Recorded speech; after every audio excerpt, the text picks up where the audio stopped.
Hello everyone, welcome to Tactica, works too many hours in the week, Imperialis, and to today's video.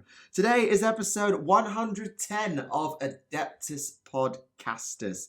Joining me as always is Remleiz from 40k Theories. Hello everyone. And you're dying. And our special guest this week joining us from the 40k Theories universe, someone you'll know very, very well, a very common voice on Remleiz's channel. Ladies, gentlemen, Xenos of all ages and everything in between, I give you the one, the only, Naerina. Aw, that was lovely, thank you. Hi everyone. Hello. Yeah, I think it's actually, aside from the mega shows, this is your first time on the podcast on my channel, because normally you're sort of on when Rem's hosting, rather than myself, it seems to be. True. Yeah, because I think the last time you were on was the episode I had COVID and you just stepped in and covered for me. They're like, hello. Yeah, that was 6 months ago. Yeah, goodness gracious, look at this year. Yeah, it's a going. It's really going, and we've got a lot to cover as always. And as is everyone's favourite, we've got an online preview coming up tomorrow at the time of recording. So time for hilariously awful predictions with the Adeptus Podcastus crew because we get them wrong unless our name is Wargamer Girl. So this should be. I still can't believe she got that right though. Yeah, that's bloody precognitions. Quite yeah, so. This. If we talk about the countdown reveal thing briefly, the one that was revealed today, a lot of people seem to think it's Sigvald the Magnificent. Yeah, I've seen this very, very, very briefly because I've been in the door 6 minutes. But what I did see is it did look to be quite a sculpted torso type thing with like the musculature sculpted on the torso, which is very reminiscent of Sigvald the Magnificent's armor. For context, new people, Sigvald the Magnificent was a character introduced to the Warriors of Chaos faction in 7th edition Warhammer Fantasy, Slaanesh character, and had the stupidity rule because he got too distracted by staring into his own mirrored shield. Good, now I know too. Yeah. He has actually been referenced in Age of Sigma in Malign Portents, because a couple of I keep calling them dwarves, but Dwarden. Yeah, they basically found an artifact which they called the Magnificent Mirror, which apparently has within it the vainest soul to have ever existed. Sounds a lot like Sigvald. It definitely does. Like I say, got so distracted sharing and breathing in his own reflection in his shield that he had the stupidity rule because he got so distracted. Yeah. Oh, goodness. Personally, I'm hoping this is actually a new Avatar of Cain model, because God knows we need one. I mean, the preview is called, just for context, Decadence and Decay, which heavily leans on a Slaanesh and Nurgle theme as sort of a baseline. Yeah, it's a bit of a weird mix, Slaanesh and Nurgle, let's be honest. My theory is, based on what we've seen actually in Broken Realms Marathi, that may be the theme of Broken Realms Book 2, because, well, I'll get into the major spoilers later, but there's a lot of big events spiralling around Slaanesh at the moment, and, well, Nurgle is Nurgle and is very busy in the realm of life. So I think it may be to do with Broken Realms Book 2, but possibly. Yeah, I'm not sure. Be. Because obviously there was the new Shadow Lord of Pain model as well, so we need to give that one Excuse me. somewhere formally too. True. I'm surprised we still haven't got a follow-up Realm of Chaos box set, because we had Wrath and Rapture, so when are we going to get a Nurgle and Tzeentch one? You know, because that Wrath and Rapture was Khorne and Slaanesh. If we had a Nurgle and Tzeentch one, we can call it like Decay and Deceit or something like that. Of course you talk about having Tzeentch, dearie. You have to know for this that for Stringstorm, I'm Slaanesh, and Remleiz is Tzeentch. Yes. Ah, right, okay, that one went over my head as well. Because like the only time I recognised your voice in GTS was Lady Malice. I was like, that who's and that's the one it clicked for me. I didn't realise you actually played Slaanesh as well, because obviously, well, not in TTS, but you know, in Stringstorm's thingies. Oh, Stringstorm's things. That's yeah. I'm only Tzeentch in Stringstorm's video as well. Ah, right. That explains it then, because in the world of music, we are very chaotic. And Oculus is Nurgle. Yep. Lovely. So yes, we have a preview that will be out by the time this video is out, so enjoy laughing at us in the comments when we get it all completely wrong.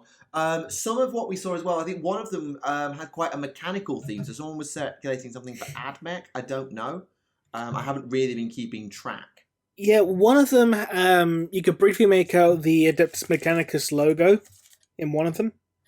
Yeah, so either it's more AdMech models that they don't need because they just got all the stuff in Psychic Awakening 7, or maybe, just throw it out there and see what sticks. Dark Mech question mark? I don't think so, because Dark Mech actually have their own icon, which is like a perverted, corrupted version of the AdMech version. Mm-hmm. So I don't think it is Dark Mech personally. Yeah, that's just me. I'll probably be wrong. I hope it would be Dark Mech because, something new. Well, new and new, but still something new. I mean, we were supposed to get Dark Mech in Crusade in Horus Heresy Book 9, but that got cut for time, which is a shame considering that book is so painfully thin. That's really a shame. It's more expensive than the largest book in the fucking series so far, but that's a different issue altogether. No, I'm still not bitter about that. Not at all. No, clearly not. Yeah, why ever would you be? But one thing we are getting for Nurgle, bring it back to that, is new Death Guard terrain. There's a new Death Guard terrain kit. We actually had a little conversation about this with Rem. Because, let me find the whole thing, because in the article there is a pronunciation guide and I was very confused by it because I'm not a native speaker. Because, is it like, there it is, wait a moment. Come on, there.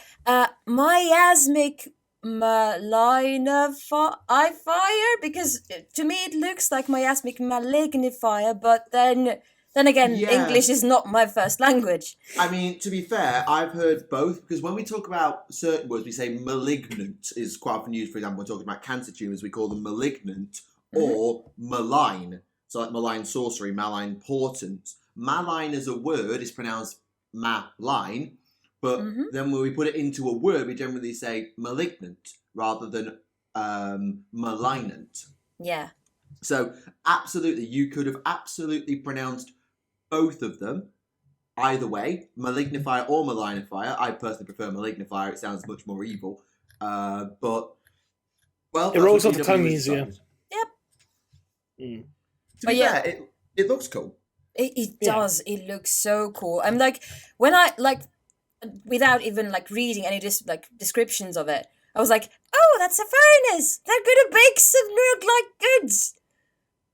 Oh my god, she knows what it is. It's the demon that Celestine fought in her novel. Because it was a demonically possessed furnace. Oh, true! True. Now it's just so embarrassed that it doesn't dare to move on any battlefield. It didn't move anyway. It just sat in a room. You never know about furnaces, especially if they're chaotic. The evilest furnace ever. Also, did you notice there are little flies over there in the chimney? Or on the chimney? Oh, yeah. And above the grill as well. Yeah. Lovely little detail. Yeah, they've certainly put a lot of time into it, and they've actually been very good at making Nurgle stuff look very evil and Nurgly, like going all the way back to the Plague Marines and the Great Unclean One. Yeah, I really like it. Very good. They're very good at Nurgle. And then you got Typhus. Yeah, and then Typhus. Typhus actually got his own article today, which was made me think, hang on, are we getting any... I forgot Death Guard were getting a codex, to be honest. But I thought, hang on, are they redoing Typhus because everyone realised his model was so terrible? I doubt they'll make a new Typhus model this soon, because how long has that Typhus model been out? What, 2 years? Not long enough. Yeah. I can't see him making a brand new one this soon. Maybe for 10th edition they might, but... Could be, but something to do with Nurgle, nevertheless, is about. Well, of course that thing I cannot pronounce apparently, but still, I'm very interested where this whole Typhus thing is going. Yeah, because it talks about Like, he was involved in War of the Spider. Not that it tells you exactly what happened in War of the Spider, to be honest. And then says, he's probably just somewhere we don't know where. Spider. So, just setting things up, I suppose. Yeah. Also, I think Rem's potato internet has just decided to have a potato moment. Yeah. 13 kilobytes a second internet speed. Yay! Get your internet provider that tricycle so it can go faster. Not megabytes, kilobytes. Goodness gracious. Good old Virgin Media. Yeah, I'm just happy that we've actually got some actual decent art of the Terminus Est, because while we have had art of it before, it's normally been in, like, in portrait mode, so half the ship's been bloody missing in the picture. So at least we can actually see the full fucking thing now. Makes a change. It looks badass. I really dig that teeth design at the front. It's a hungry boy. He's going, nom, nom. Honestly, how scary would it be? Like, in space, no one can hear you scream. But then you start hearing a nom, nom, nom, nom, nom, nom, nom, nom, nom, and then you see that thing. And then you hear a wacka, wacka, wacka, wacka, and you got the nids turning up around the corner. Yeah. So it's a potluck then? Damn it. Oh dear. Don't tell me you face palmed already from a Pac-Man joke of all bloody things. It's been a long week. It has. And this week has actually been themed primarily around Blood Bowl, because Blood Bowl 2nd edition is the next edition. I don't know if it is 2nd edition anymore. The next edition of Blood Bowl is about to drop. Yeah, 2nd season, it's called. 2nd season, sorry. So yes, that and the big box and all of that nonsense drops this week with the new Elven referees and all that nonsense. So and the Zote. And a Zote, yes, a Zote in Blood Yeah, Bowl. that was wonderful. I just love the fact that looking at his rules, he actually has a rule that's called, "Excuse me, are you a Zote?" Yeah, I read that too, and I couldn't stop myself from laughing. I was like, hey. But yeah, so we have 2 Zote models now, one for 40k and one for fantasy-ish. I'm going to be honest, I didn't realise Zotes were even a thing in fantasy. I knew they were a thing in 40k, but I didn't realise they were actually a fantasy thing. They're a thing everywhere. Yeah, from what I recall, they kind of lived in Athel Lauren, and you had like Wood Elf mages like seeking them out to gain their wisdom, because like they were like supreme magic users. Like second only to like the Slan or something. Okay, sounds interesting enough. And given the fact that you can use them in both elf teams and lizardmen teams, obviously there is some connection to lizardmen somewhere. Yeah. It should be an interesting one, definitely. I'll be honest, I don't have the time for Blood Bowls. I haven't really noticed what's been going on at all. Yeah, we just need to get the Zote so we can have 2 Zotes and convert this one for 40k so we can have, a little Zote squadron thing. A couple of Zotes running around, yes. Yeah, my friends are very into Blood Bowl, and they were just talking, like last weekend when we had a weekend of role-playing Shadowrun.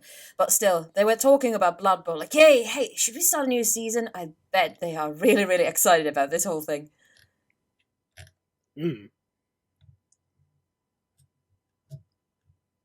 I think either I've died or Tax died. No, sorry, I was just having a look through some stuff. No, we're all dead. It's Friday. We're all dead. I was actually having a look at all the licensed products article and having a quick flick through that, because there's a trailer in there for the Battle Sister VR game. There's some Christmas jumpers, customizable whiteboard t-shirts, paintable pin badges, more pin badges, because for some reason we need more pin badges. Not from the Warhammer merch store either. These are like third-party licensed products. Why are they mystery badges? I just want to buy a Tau one, god damn it. They've even got key rings, a Space Marine bust, mugs. Oh, that's a very pretty Space Marine bust, although it's probably not how it comes. It's probably ought to be painted.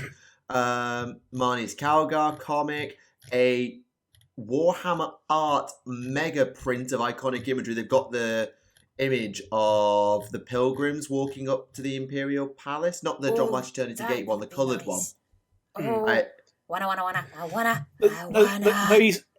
You say it's not the John Blanche ones, but the John Blanche Primarch pictures are used as the statues of the Primarchs in that picture.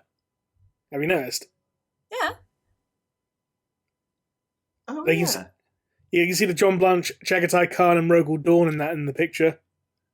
I'll be honest, that had slipped me by because I've been so busy. Also, in the bottom right corner, is that someone riding a fucking broomstick? Yeah, those are the Imperial witches, of course.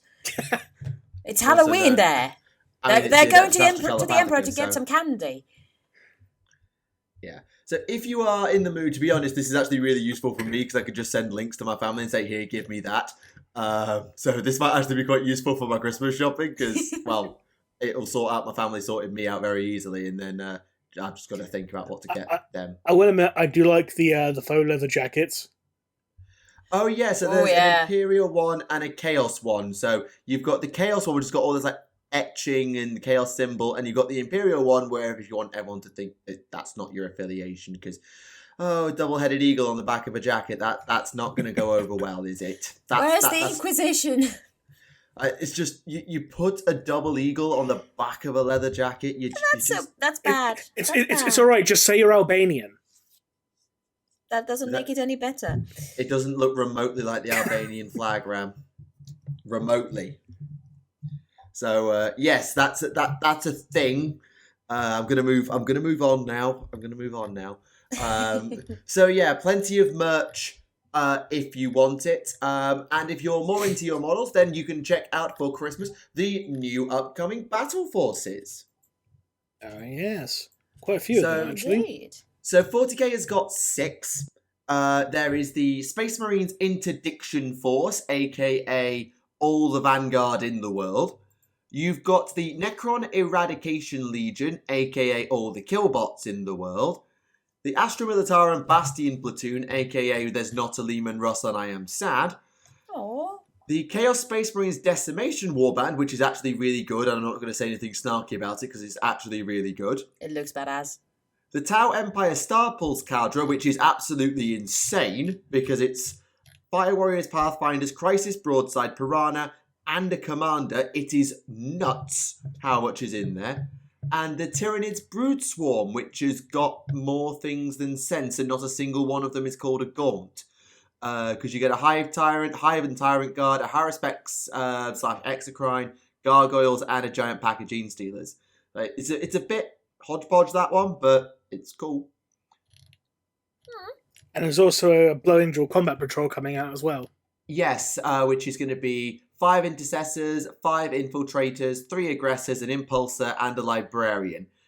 And that's 25 power, which, as a reminder, I think 25 power is about, 500 points? No, 1,000 points.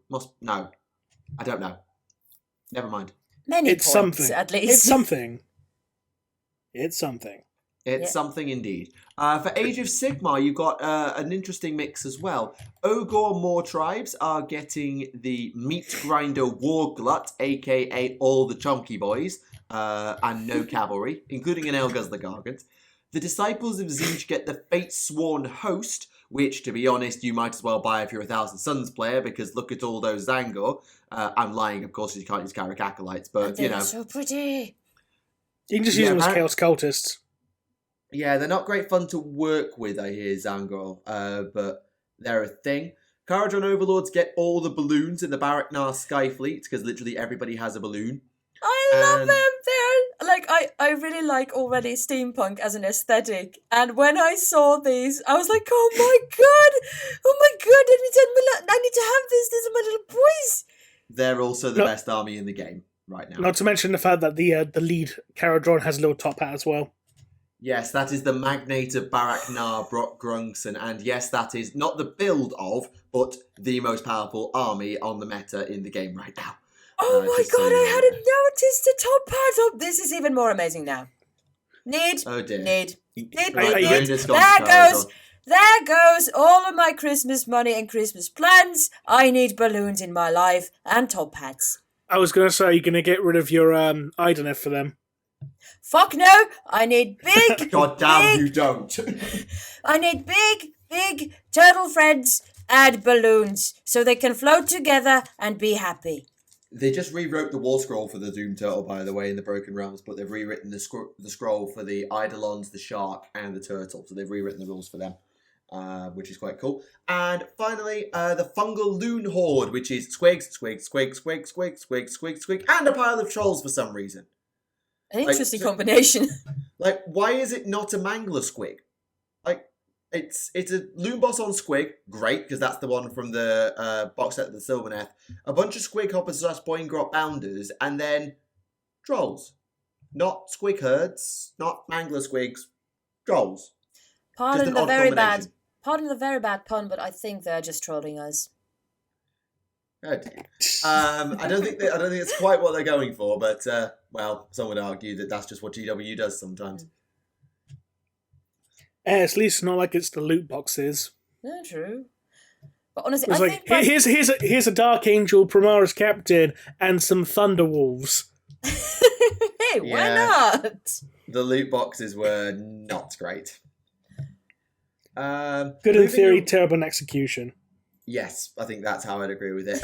Moving to Necromunda, we got a first look at The kitties. Cats? Fear cats. Fear cats, apologies. I just said fur cats when I saw them for the first time. Like, yeah.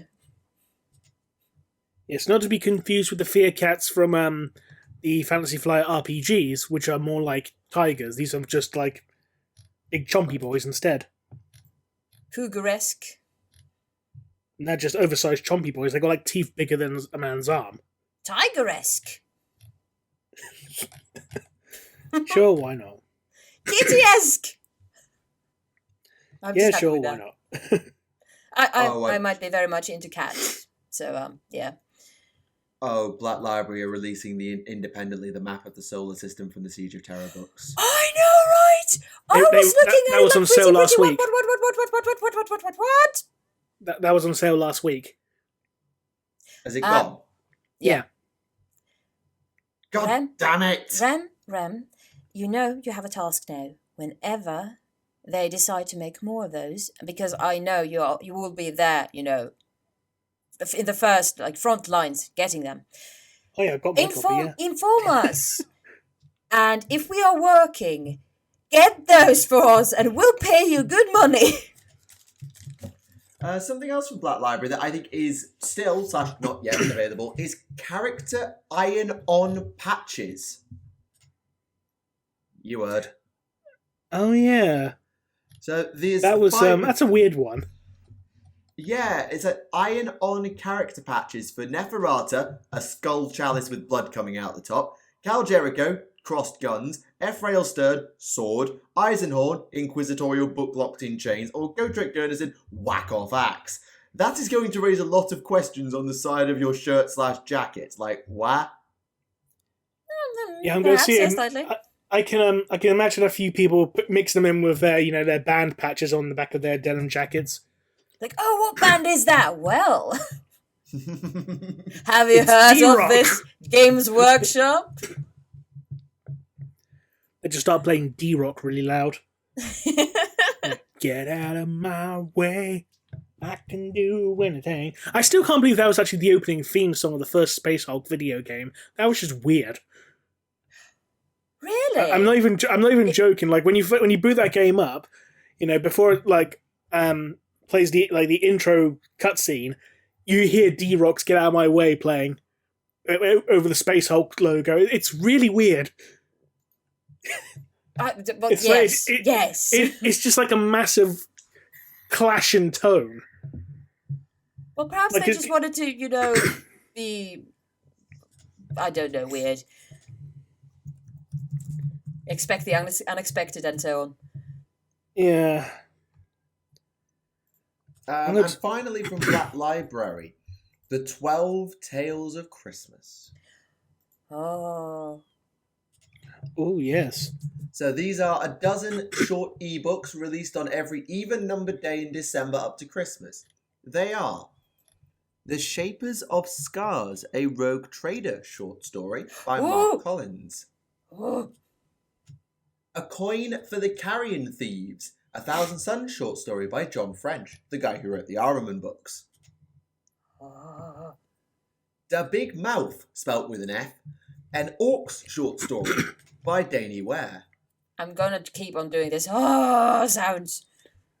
Oh yeah, Here's- that looks like it's about like Death Skulls, doesn't it? It does. Now this one, His Will, a Dark Imperium prequel story by Guy Haley. Will the Emperor's sword make an appearance somewhere else this time? We will never know. Oh, actually, did you see ADB's tweet about that? Of me before I started writing. I can't believe the author forgot this thing. Me as a writer, god damn it, what did I say about that thing before? No, I missed that. Last Night at the Resplendent, Caiaphas Cain by Sandy Mitchell. Ah, the hero of the Imperium. Blackadder. Yes, Blackadder, the hero of the Imperium, absolutely. Assassinorum Livewire by Robert Rath. The Offering, a Cities of Sigmar story by Andy Clark. The Dead Hours, a Gotrek story by David Geimer. Buyer Beware, a Caradron story by Gav Thorpe. The Serpent's Dance, what does that say? An Amandera Kendall short story by Mike Brooks. Help. Ooh. Is that the Perpetual from what's it called? She's one of the Sisters of Silence, from what I Yeah. recall. Yeah, she is. Yes. Yeah, she looks like Sister of Silence now. It's just I saw the Lightning Imperium behind it. I wasn't sure if she was like earlier than that. Embers of Extinction, a Perturabo short story by Brandon Easton. I want all of them, goddammit. I don't think I've seen any of that person's works ever. And finally, The Lightning Hall by Graham McNeil. That we don't know what it's about because they won't reveal the cover. All we know is that's Horus Heresy themed. That's it. The Lightning Hall makes me think Imperial Throne Room. I don't know why, but it does. Or maybe it'll be like The Last Church, like a pre-Imperium story. Oh, then it's something about white The skulls. light, or because the lightning bolt was the Emperor's sigil before the Great Crusade, maybe it's something to do with the Thunder Warriors. That would also be very cool. Yeah, that would. Also, you know when I said earlier about D-Rock being introduced to Space Hulk? There you go, if you want to blow your mind. I'm Just not complete- sure. Oh my goodness. I'm already so confused. Should we link this, in the description? And be confused people. It's up to Tactica. So it's going on their channel after all. Yeah. We'll see. Moving through a couple of other things, we got the model focus on the Space Marine Gladiator, that Predator replacement for the Prime Primaris. Meditor. The Prime Meditor. Yeah, with 3 different variants in diddly diddly diddly diddly dee. I've never heard the diddly diddly diddly dee variant before. What's that? So it's the Flanders. So you got the diddly diddly dee, and you got the oakley dokley do, and you got the hi diddly ho Naerina one. Like think about it. Release the high diddly hose. No, it just plays that White Wine Spritzer song by that band Oakley Dokley. Oh God, yes. You just play it. You put a little speaker and you move it onto the battlefield, and it starts going White Wine Spritzer. Oh, also a question. Oh well, it's not actually a question. It's a thing that I just noticed. There's a Marine over there. His little head is just popping out there, like, "Hello, I have a gun." It's the table cat, isn't it? The sneaky Marine. Because I was just like, yeah, this is a very cool, very detailed design. I'm like, oh, there's a person. Yes, the person who has to stick their head between the 2 barrels of the guns is just memed on every time they reveal a Primaris model that does it. Because everything's like, this is the worst job in the world. It could also be the world's or the galaxy's most elaborate whack-a-mole. I've heard worse ideas. You just put them like 6 or 3 and 3 into rows, and then just you pop out and hope no one will whack you in the head.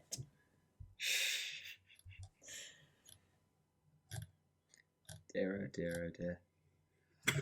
Oh, party games in the Imperium. Right. Am I alright to talk about Broken Realms Morathi for 5 minutes? I'll put a spoiler warning up because major spoilers for that book that came out last week. Oh yeah, I read them too. Right.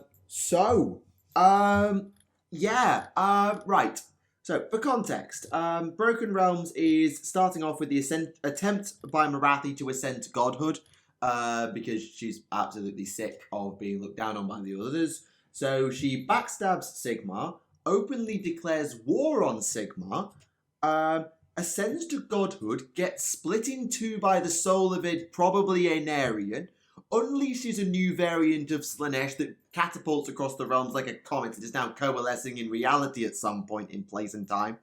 And also she is a god. She's formerly allied with the Ideneth Deepkin in return for giving them Sithai souls, the most powerful ones that Teclis made in the first place, because she got more of them out of Slaanesh, because she went into Slaanesh, back where she was swallowed up at the end of time in the old world, to get more power and eat up the souls of basically the Phoenix Kings, because god damn it, what? As one does. As one does, and that happens in about 6 pages. Like, oh, by the way, then she does this, and then she does that, and ta-da! Like, excuse me? Yeah, so, to sum up, Morathi made a ritual using liquid chaos realm stone and a bunch of other stuff that allowed her to feed Slaanesh the souls of Khorne, Nurgle, and Tzeentch worshippers to make it have a coughing/vomiting fit. In the meantime, sneaking herself inside Slaanesh, not like that, sneaking herself inside of Slaanesh's belly, not like that, in order to consume the souls of the mightiest elven heroes consumed by Slaanesh in the world that was, which is basically the Phoenix Kings, before coming face to face with, and I'm quoting pretty much, a face of someone she loved and remembered, aka Aenarian, Malekith's dad, the Phoenix King, the Widowmaker, that guy, the guy who stopped the demonic invasion of the old world, that guy. Oof. And Aenarian basically just bleep slaps her back, causing her to split into Morathi, Kane, and the Shadow Queen, which now mimic each other's movements and are two bodies with one soul combined, which is why they have a shared health power in the game. And she's now a god, and she's openly seceded from Sigmar and has conquered the city of Anvilgard and renamed it Har-Kiron, more Dark Elf symbolism much. Yeah. I'm kind of disappointed she didn't rename Anvilgard to Elvengard or something, just for the lols. Also, I would like to, I would like to think that there has been, of course, there has been a planning phase for all this stuff because, elaborate plans and all. But think about it. When this plan comes together, how many people or creatures in general are there like, excuse me, what? You're going to go inside Slaanesh? No, she didn't tell anyone. She literally had it to her acolyte. There's a quote in there where she's talking to a hag queen. She's like, I'm going to get hurt. I may scream in pain. If you interrupt this, I will kill you. So don't interrupt. She never told them what she was doing, because they will have thought, because Morathi's very sneaky, that she was trying to revive Cain. Because, they all think it's Cain. Right. Morathi, with the Iron Heart, has been siphoning off all the blood sacrifices to Cain and absorbing that power for herself, because the daughters think it's all going to feed and revive and power up Cain, which is a lie. It's all powering up Morathi. She has now gained that godly power and is calling herself Morathi Cain to make the daughters think she has fused herself with Cain and is almost the avatar of their god now, kinda. Sneaky little bastard. Yeah. And also there's a new Slaanesh gestating in the mortal realms, just to let you know. Yeah, just everything in 6 pages. I should call it Mini-Me. But yes, a lot happened very, very fast. So we now stand at an age of elven dominance trying to conquer the cities of Sigmar, open war between Marathi and Sigmar. We don't know where Teclis and Tyrion will stand, but basically Marathi hates them, and Valyrian, because she's a hubristic so-and-so. Slaanesh is a thing again, and has now got a physical form in the mortal realms, because that's always a good thing. And also, you know, there was a secret alliance made with the Ossiarch Bone Reapers to attack Archaon and distract him while they did it all, and oh god, it all happened so fast, and I've just what? And now you've gone cross-eyed. Basically. But everything flowed very well. So it wasn't like it was just this and that, and this and that, and this and that, and this and that. What? No. It actually did read really well. It's just that you then reflect on like, wait, what just happened? I can imagine you'd be like, okay, yeah, things happen and stuff happens. It is very well like written, and then just stopping like, hold on. Yeah. No. Literally, I was reading the quote with what I think is an Aryan, and I just went, oh my god, that's an Aryan. Yes! Oh, worse than that effect anyway. Because I played High Elves back in the day, so an Aryan was my guy before the changeover to AOS, where I went a lot more down the Dark Elves route. So yeah, it was really cool to see what I think is an Aryan referenced, and the Phoenix Kings and stuff. It's really cool. Speaking of references, briefly, how did you feel about the Skarsnik reference in regards to the Bad Moon? How one of the smaller things orbiting the Bad Moon was said to have been a wall that conquered 8 mountain peaks. Ooh. And obviously Skarsnik ruled, Carrick 8 peaks, didn't he? Carrick 8 peaks, yeah. I missed that one. I was too busy focusing on the elves, but yeah, that's actually really cool. I love those little lines because they mean absolutely nothing to just Sigmar fans, but to the fantasy fans, they're just GW like, hey, remember this? Hey, remember this? But not in a, hey, we're mocking you for it, but this is just quiet, dutiful fan service. It's got hey, Goblin players, we made Skarsnik into kind of like a god now. You happy? Yeah. Well, hey, Skyrim players, we definitely didn't reincarnate Ikit Claw. You happy now? Hey, remember Cetrus? Oh god, Cetrus. Oh, that was a fun old one. When I was like, Cetra! But wait, Cetra's serving Sigmar, what's going on? What? And so on. That was fun. Anyway, I'm not going to say any more on it. I'll close the mini spoilers, if you consider them spoilers, because it has been out for a week or so now. But it is really cool, and they did kind of spoil most of it on the Warhammer Community website, but I'll spoil the warning up anyway. Yeah. Can we talk about the Regimental Standard? Why you're better than a Necron? Sure. Yeah, Angry Z noises. Because, naturally. But, I was just today very, fanatic, not fanatically, perhaps even more panically, just skimming this through, okay, I need to look like I know something about 40k, or, Games Workshop in general. And this just caught my eye, and I love the Regimental Standard and the jokes in it. And I just, looking at this, I just think that if this was read out loud, it should be done in a, 1940s, this kind of advertisement guy, this kind of very fast, very high-pitched voice, yes, know your enemy, they've been asleep, while the forces of the Imperium have spent millennia slaying the foes that assail our domain, the lazy Necrons have been napping. Remember, a drowsy foe is easily defeated. What? I absolutely love this thing, and I love the way how it is made for the troops. Okay, yes, we are the Imperium, we're going to survive everything because we are the best, and then there's this kind of skeleton people who have been sleeping, and they have terrible posture, and they're a cheap replication of the human body, and then guns are silly, and then they're just mindless automata. And I'm just like, I love this propaganda here. It's just so good. It's so well written. I just realised the artwork. I think this is the first time we've actually seen that artwork since 3rd edition. Really? Because that was the 3rd edition Codex cover art. Cool. And I don't think that's actually been used since. Blast from the past, that is. Yeah. But it's just I just adore this, and I just wanted to. I want the internet to know that I love it. Yeah, when you get a chance to read it, it is always really good. It always is. It sometimes you're just like, okay, where are you going with this? And then you read it, it's like, oh, that's where you're going with this. Nice. Yeah. I think that's the best part is when you're like, what? Just hold on a second. And they're like, oh, I see what you did there. The funny thing is, the article is why you're better than a Necron, and then like a couple of weeks ago you got why servitors are better than you. Servitors better than Necrons confirmed. Yes. Yep. Nothing to add. Praise the Emperor. Lebeep. So, Rem, what have we Yes. been reading this week out of interest? The Luther novel. Ah, yes, you got a chance to get into it this time, did you? Ooh. Yes, I managed to finish it as well, yes. Right, spoiler warning is in effect. Tell me everything. Yes.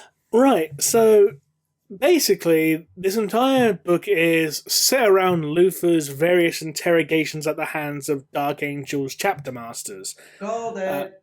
Yep.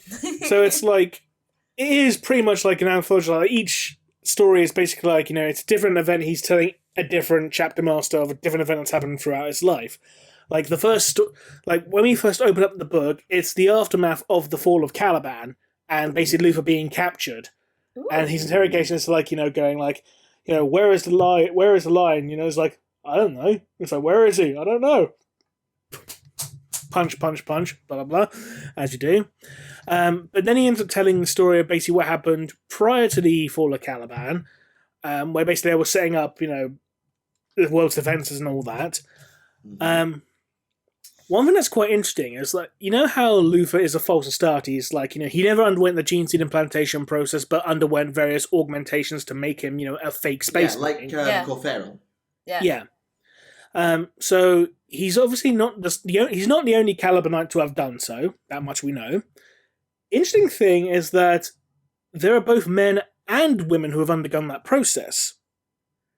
Like the person in charge of recruitment, like during the Calibanite garrison, was a woman who underwent the same augmentation process that Luther did. Huh. She's not officially a member of the Legion, but she's like a satellite member of the Legion, as it were, because she's like the commander of the Angelicaster Fortress. That's very cool. That Yeah. is actually She is- freaking cool. She is also mentioned in Angels of Caliban, but like apparently only very briefly and by like one line. I'll try. I actually did have the line of her from within Angels of Caliban, because obviously that's on ebook. Where is it? Briefly. No, that's not it. Fuck. I'll try and find it, but then I'll get back to you on the rest of the story. Anyway, one interesting bit of information we also have out of the Luther novel is the fact that, how the Dark Angel's chapter master is the only person who supposedly knows of Luther's existence? With the possible exception of the Watch in the Dark, yes. Yeah. Turns out he's not actually the only one. The chapter master of the Disciples of Caliban also knows as well. How? Why? What? Because when the Disciples of Caliban were first founded by basically when Chapter Master Anaziel, the Dark Angel, said to the High Lords of Terror, hey, can we have another successor chapter, please? Because that chapter was founded for the sole purpose of hunting down Cypher. And Anaziel basically brought the guy who was going to be the Chapter Master of the Disciple of Caliban to Luther's prison. To give him insight into Cypher, I assume. Yes, exactly that. Did it work? No. No. Of course not. Of course not, no. But that's just an interesting piece of information. I found that it's not just, in this case, Azrael now who knows of Luther's existence, because you would think that, each successive chapter master of the Disciples of Caliban would also know. Which is actually a pretty damn interesting thing, let's be honest. Yeah. Maybe none of them have been to Luther, but certainly they'll know. They're aware of his existence, yeah. Yeah. Okay. I found the passage from Angels of Caliban that mentions that augmented woman, by the way.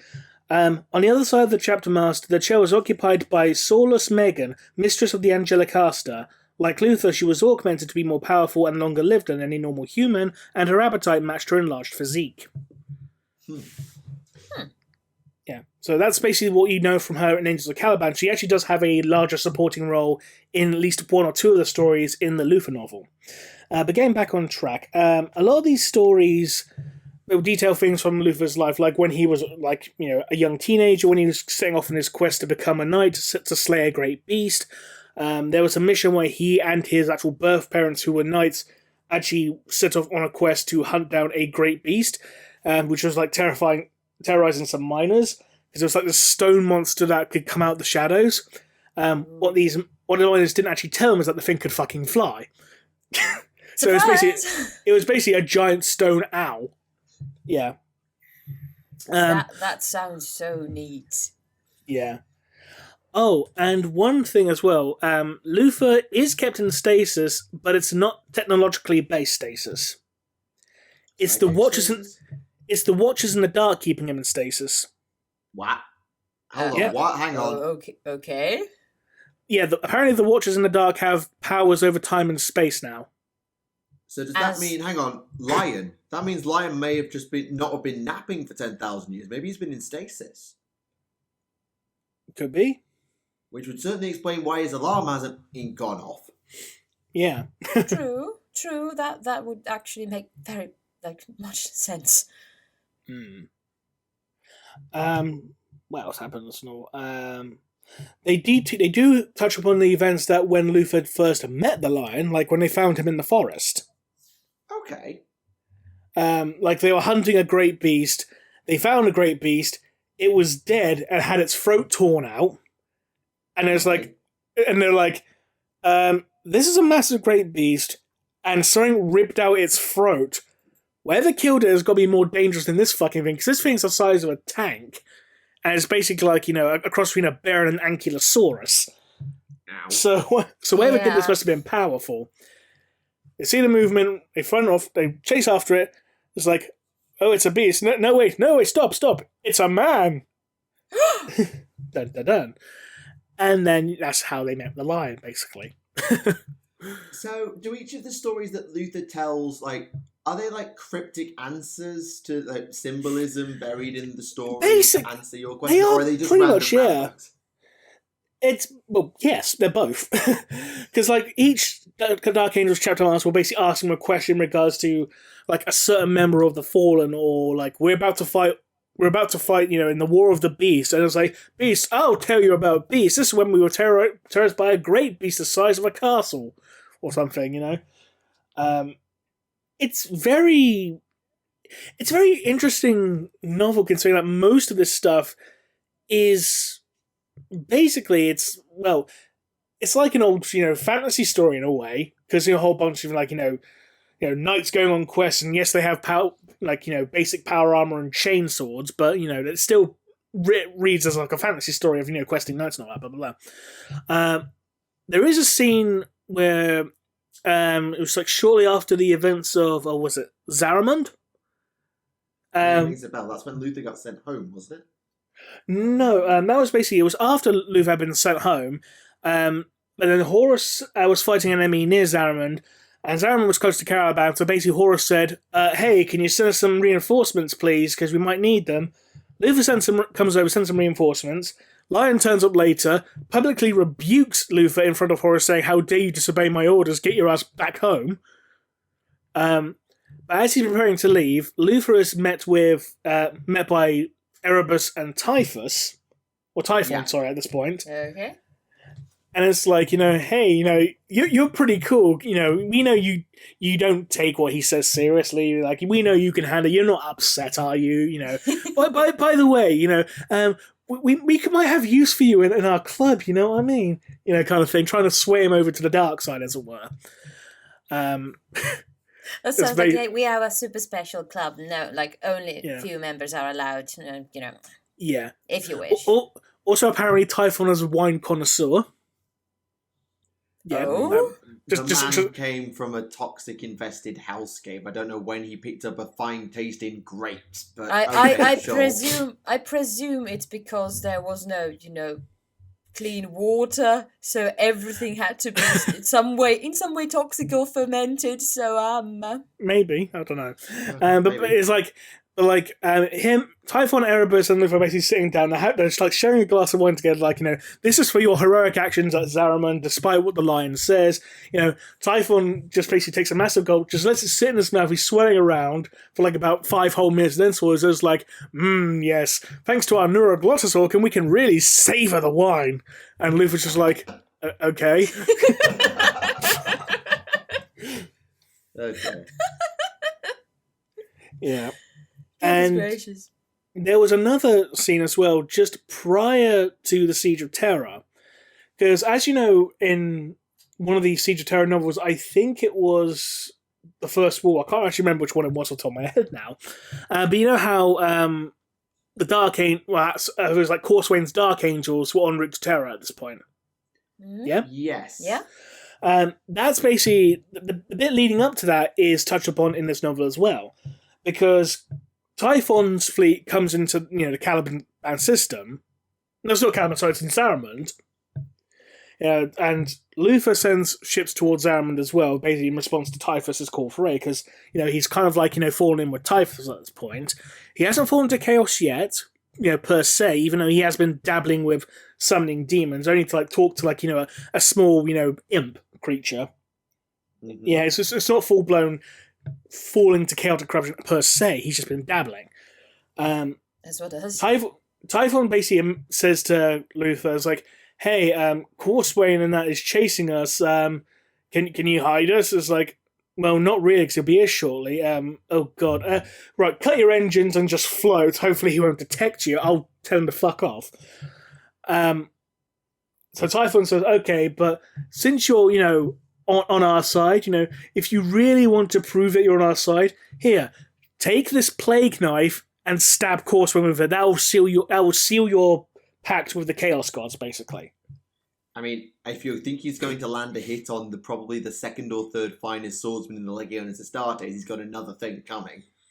But... That just reminds me of The Little Mermaid, the original story. Like, oh, you have a prince. Here, have a dagger, stab him to death. Yeah, I mean, let's be honest. Even Luther admits, I couldn't take Corswain in an actual fight. So if I do have to stab him, I have to stab him from behind or something. Take him by surprise. But anyway, Corswain's fleet arrives in system. Luther hails him. Corswain's like, Luther, what the hell are you doing here? It's like, that's Lieutenant Commander Luther to you. I'm still your superior officer. It's like, oh shit, yeah, sorry. Yeah. Well, ignore the fact that, Corswain is what is he, first captain? Yeah. Gee whiz. But at this point, remember, Luther is still technically second in command of the entire Legion at this point. I know, but there's only so much pulling rank you can do on the first captain. I know, but Corswain does say, forgive me, my surprise, robbed me of my manners. So Luther's basically kind of got him on the back foot a bit, and Corswain's like, oh, so Typhon was here. It's like, yes, we even destroyed a couple of his ships. You can scan the surrounding area for debris if you like. Wink, wink. Because Luther actually did destroy one of Typhus's smaller ships to add to the illusion. And it's like, yes, I can actually give you the coordinates if you want. And then Luther gets all overconfident and realizes, oh shit, I shouldn't have said that because he actually might take me up on my offer. Fuck. Ooh, yeah. So Corswain has Luther go over to his ship.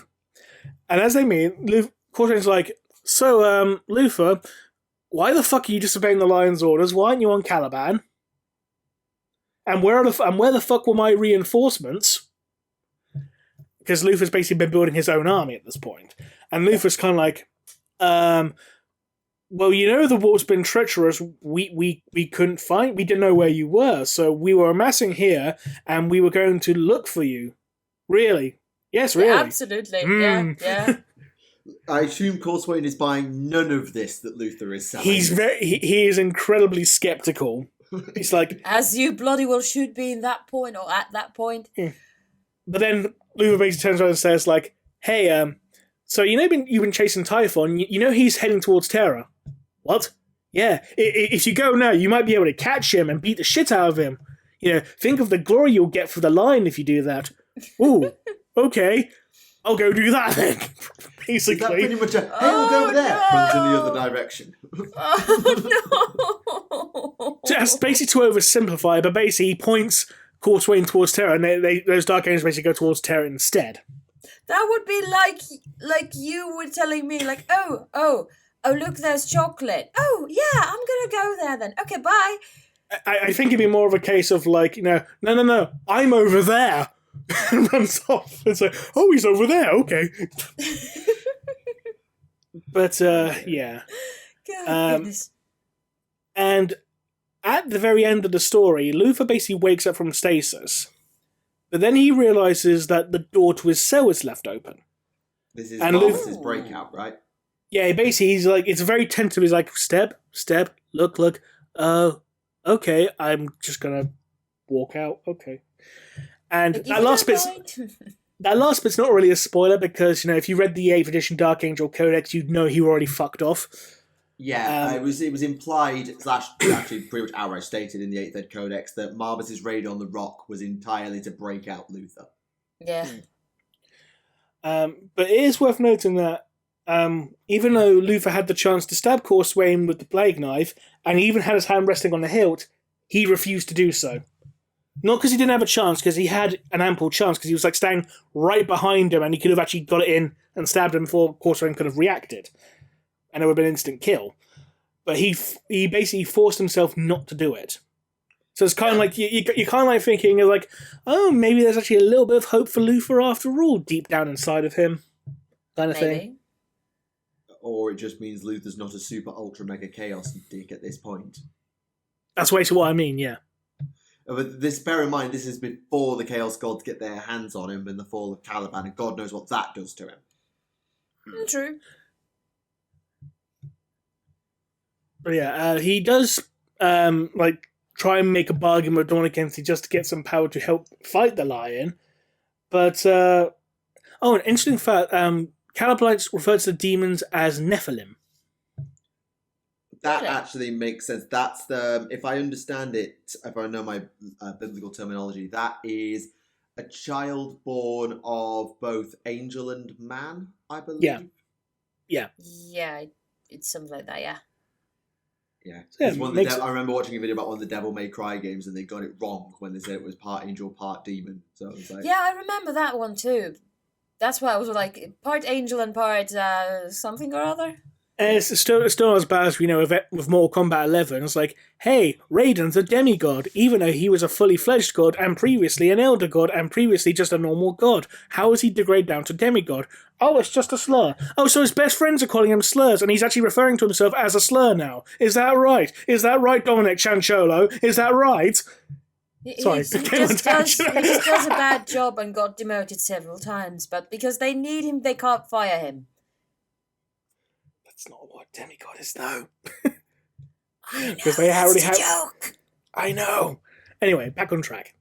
We don't want to forget about Keith. Anyway. Yeah, indeed. No. Hell of a match, Penny. Hell of a match. Right. Yeah, there is some very interesting stuff in regards to the interrogations themselves. Because there's actually one scene, I've forgotten the guy's name, but it's like a Dark Angel chapter master from around M36. Right. And he's wearing power armor that's bone-coloured. So Deathwing.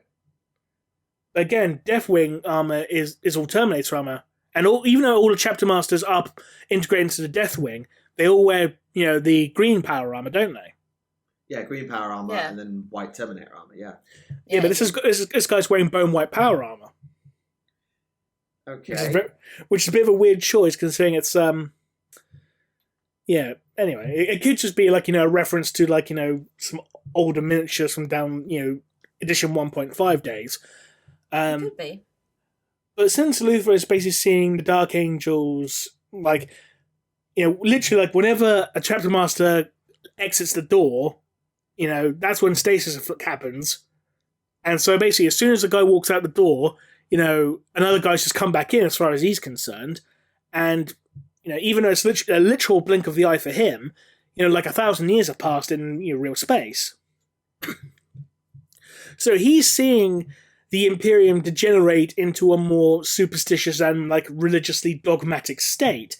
And he's going, this is kind of bullshit. The Emperor, would have never approved of this shit.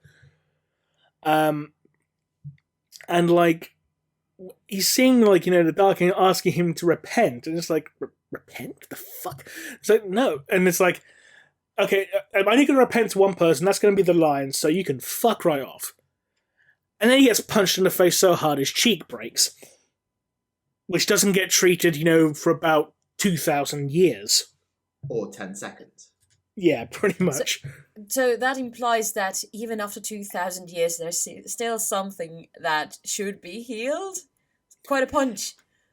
Yeah, I mean, well, a later chapter does come in and actually does tend to his wounds.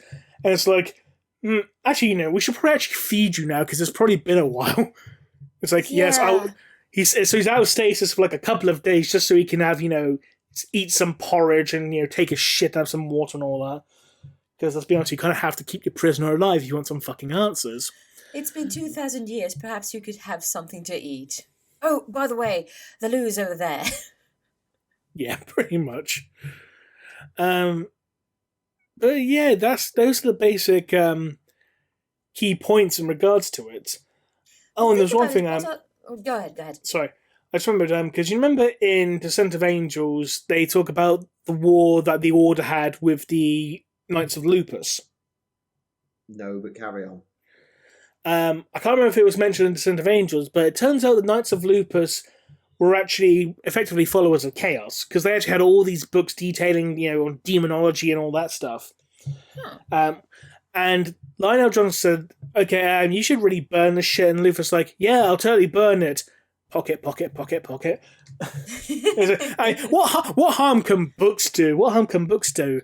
It's like, oh, I just summoned a demon. Okie dokie. Nerd.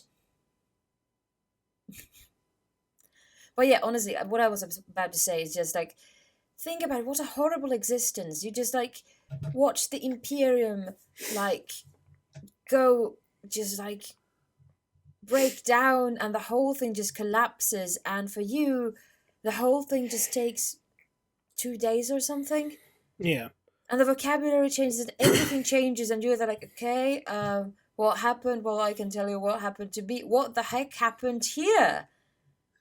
Yeah. What is this variant of Gothic you're speaking? You're not speaking Calibanite Gothic anymore. Naff off. And there's also a bit, if I remember correctly, one of the Dark Angels talks to him about the Emperor's sacrifice, and Luther's like, Emperor's sacrifice? You're talking as if he's dead.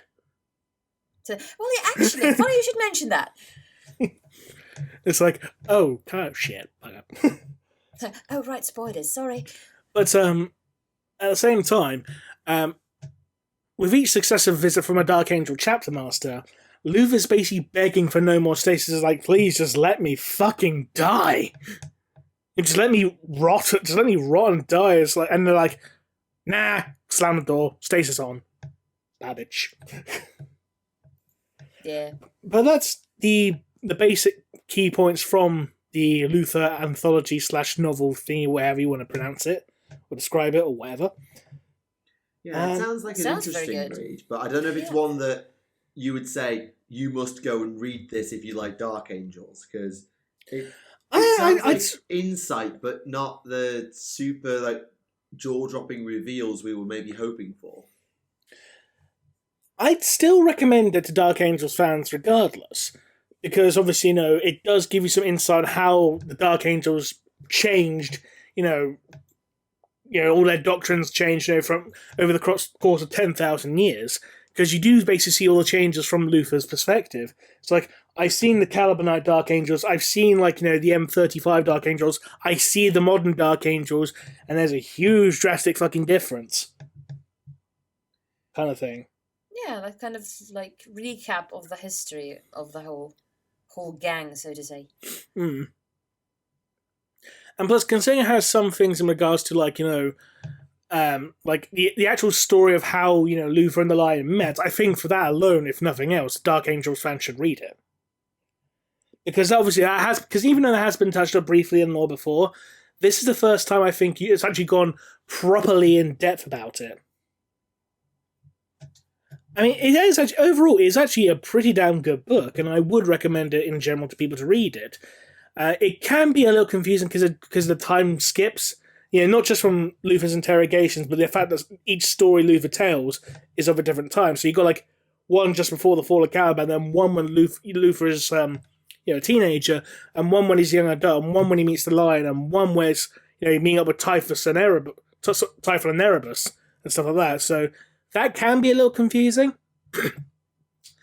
But if you persevere, it's actually a pretty damn good book. Who was the author again? Gathorpe. Oh, well, that explains. I'd say this is probably the best book Gav's written since the Lorgar book. I wouldn't say it's better than the Lorgar book, but I'd say it's not, it's not far off. That's honestly sounds like a very interesting read. That does sound like high praise. I mean, I thoroughly enjoyed it. And in regards to Dark Angel fiction, I find most Dark Angel fiction to be pretty subpar, in all honesty. Sorry, Dark Angels fan, but a lot of these stories are kind of shit. But this one is not shit, so that's a good sign.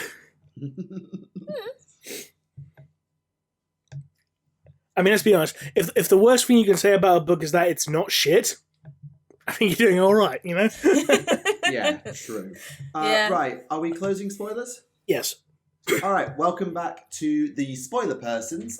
We've just finished discussing the Luther novel. Yeah, I can't believe Keith Lee was in that. That was amazing. Yeah, and the dragons. It mostly good. Go read. When it comes out, that is. When it comes out, yes. I can't say I've had time for anything that isn't work, so I haven't really read anything aside from Broken Realms. I already discussed that earlier. Naerina, have you had any time in your day for reading anything for chance? Well, the only thing I've actually been reading is also work related because I just made my darling students read fairy tales in English. So I've been into very much classic literature, but I have, I just finished a book in Audacity. I'm, very much thinking about what kind of book I should go for next. And I have a couple of 40k ones with which I could start or actually continue because, the Eisenhorns I have as books, but I don't have that much time to actually, read them.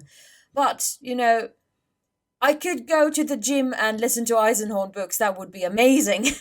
By the way, last time I was at the gym, I was listening to this podcast, and I was there, listening. It's God damn it, they have Sam on. God damn it, how cool is that? Yeah, that was a thing. It was funny listening back to it. Wait, I've just got off a video where I was watching this guy talk about something else, and then I jump over and suddenly hang on. Now he's on our show. What? Yeah. I was there I was almost this close to squeeing, and there were 5 people in total in there at the gym. It was me and a bunch of ripped guys, and I was like, oh my god, Sam! Yeah, next time it would be Matthew from Botchamania, who knows? Yeah, because I actually saw you were sending me all those screenshots of Shayna liking stuff and thinking, oh wait, hang on. Yeah, because someone tweeted Shayna Baszler saying that she should be on Adeptus Podcastus, and she liked that. So it's so you're telling me there's a chance? And think about it, she might be listening to this podcast and thinking, yes, indeed, there might. Let's just hope that the independent contractor rules allow it to happen, eh? Nudge, nudge. God damn it. Would be nice. Unrelated question: Do you as teachers have a union? Yes. Yeah. So there are two main unions, at least in England: the National Educators Union and the NASUWT that you can join, and most teachers join one of those and stay in it for most of their career. So yes, there are teachers unions. Yes. Yeah, we have just the one, and I'm in the holy shit. How do you say this in English? Kind of because when we think about the whole union thing, we have it also, we have the localized, what is it? It can't be government, the word, but still I'm a part of this kind of localized union government thingy. I don't know what it is in English, but still, like, I'm very much active in the union as well. I think the jokes may have gone over both your heads there, but never mind. Yeah, but still, completely. Dear, we have unions, you don't. Yeah. Yeah, sorry, Americans. Yep. And yes, oh, right, yeah, got it now. There you go. Got it now. Jokes. There we go, got it now. I'm waiting to hear this podcast, and then I'm going to be like, darling dear in Naerina, you're so stupid. Zelina Vega, wrestler, fired for saying unionize. Oh, right. Herbader. To be fair, if you aren't following along with wrestling news, then you wouldn't know that, so that's completely Goodness gracious, fine. I put myself in fairness- such a gorilla position, didn't I, Ram? Indeed. In fairness, apparently she wasn't actually fired for that. Apparently she was defying the social media rules, and that she tweeted that, and then 10 minutes later after tweeting that, she got fired. Which kind of let a whole bunch of people go, hang on a minute. I mean, the bloody Twitch streamer policy was no better than the no unions policy. We'll move past that. Anyway, sorry, you had the wrestling last week. We're not going to have an episode of the Adeptus Podcastus wrestling podcast. That's what you came here for. What happened to that wrestler? But yeah, go. Anyway. Sorry, I just got thinking about like a series about what happened to all those things that have been retconned out of the game in all of existence, and what happened to happen to them if they ever came back and all that. And my head just started going into random directions. Carry on. Something moose. Yes. Moose! There you go. Okay, we got that. Yes, Requisite thank you. moose. I've been out of our waiting for the systems. moose moment. Out of our systems. Good. Yes. Requisite moose moment. Oops. I did it again. I dropped my phone. Oh, Sorry. God damn it. And there goes my Britney Spears reference. And there goes my voice. Yeah, that's what happens when you have to talk for a living. Oh, wait, we all do. Ah. Yeah, it definitely is. And it's been quite interesting now because students have started getting used to my being a YouTuber. So Sarah, I've subscribed has stopped being funny because it's just like, I watched a video, I subscribed, Oh, who's bless such them. and such? It's like, oh, for God's sake. Yeah. Because I did a video with Scarlett at the end of half term about Age of Sigmar. There is a video coming on her channel about the Horus Heresy, but I saw her tweet about half an hour ago that it's all corrupted and she's going to start again. So that's a thing that is happening. But like, I actually got one of my students was like, "Who's such and such? Who's Scarlett?" Like, out. I just was not in the mood. Yeah, in contrast, like, as I said, I have these 2 oral courses, and Finns have a very bad habit of, not saying a word unless they're 110% sure it's pronounced correctly, they know the meaning, blah, blah, blah, etc., etc. I sometimes, when I read things out loud for Homebrew of the Week, I botch every other word. I sometimes take those, audio clips and show them, like, this is me trying to read out loud. And then they're like, okay, fine, perhaps we can do it too. I'm like, yeah, definitely, you can. I mean, look on the bright side, Tactica. At least your students aren't asking you, like, hey, can you dab on camera or something like that? No, they just asked me to dab in the lesson. Do it! Because I actually got, like, last year, like, last period, not period, semester, I got my students to, be quiet, let's just put it nicely, by doing, when the Visco girl was a thing. I'm not sure if it's still a thing. I'm too old for this shit. But yeah, I just, like, in the middle of a sentence, I was talking about something, and then I went, like, and they were silent. Like, no, teachers can't do that. Another thing that you can, like, what I use sometimes is just, like, if they're, like, swearing a lot, I'm like, darling dear, if you're going to swear in my classroom, you do it in English, and please, don't use the word fuck, it's so boring. Use bollocks. Yeah, if I make an internet reference, either I'm like, what? Or I get laughed at. It's like, if you understand a little bit of, like, just enough of kid meme culture to indulge in the odd one, like, making lessons themed around Among Us because they'll interrupt your live lesson to go play Among Us over lunch. Thanks, kids. It's just like, oh, for God's sake. Because with Hey COVID, kids, some of make the sure you units do have your been- homework, otherwise we'll yeet you out the classroom, and that won't be poggers or something. Yeah, well, I've used heat as well there, and then, like, I think once I was saying to, like, I think it was a situation where someone was talking in class, and I'm, like, just looking at them and just going, like, let's say their name is, like, something like Peter. Like, I'm just like, Peter is very sus. And they were like, "Ugh." Yeah, it is like that. You've got to time it very carefully. Yeah, and, you know, just, like, put them there like little stars on the sky. Anyway, you didn't come for wrestling. You didn't come for life advice on how to be a teacher either. So, Are you sure? but it has been fun. And now that the kids have got over the fun aspect of me being a teacher, and you're just like, oh yeah, that's a thing now. Such and such is a YouTuber. Okay, right, sure. Whoop-de-doo. Though the common response is, what's your YouTube channel? Noneofyourbusiness.com/why are you even asking? Done. Yep. I found it funny. Sorry, laughing at your own jokes. That's the best way to go.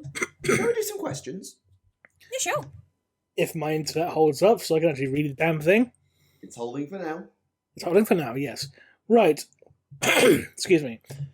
Question for Tack. What would you like to happen story-wise for Farsight, the Enclaves, and the Tau Empire? Okay, this could go in a few different directions. So, option 1, full-blown civil war.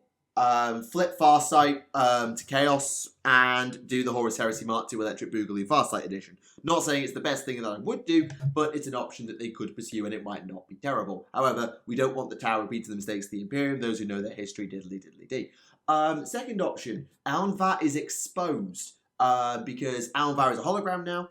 And they exposed the fact that Alnvar is a hologram and therefore dead. The belief in the greater good shatters, the faith in the Ethereal Council shatters, and the Tau erupts into a full-blown civil war with Farsight and Shadow Sun sort of frenemies on one side or another. That's an option as well. Other options, possibly, you could have a full-blown second secession of the Nemiar Atoll and the regions over there, particularly if Farsight and Shadow Sun can meet up and talk.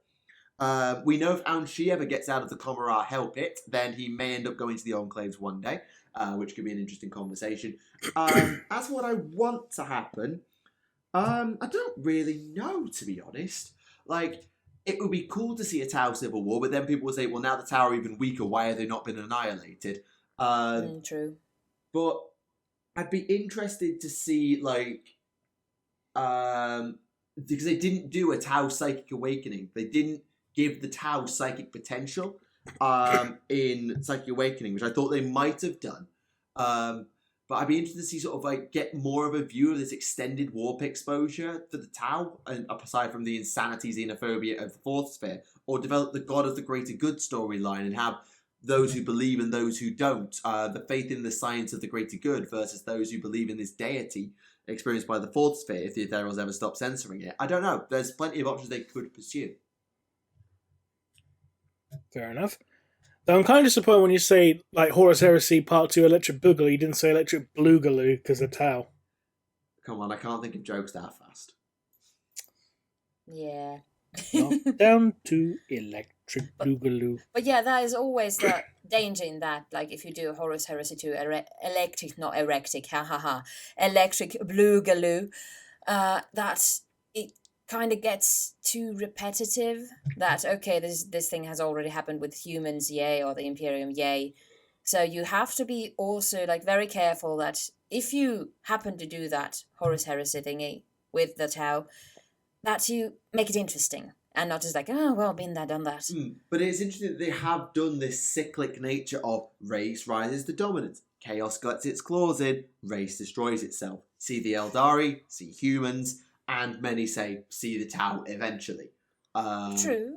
So it does continue the cycle, but we also see with Farsight, I think it's in... oh my god, I've forgotten the book's name. Empire of Lies. There we go.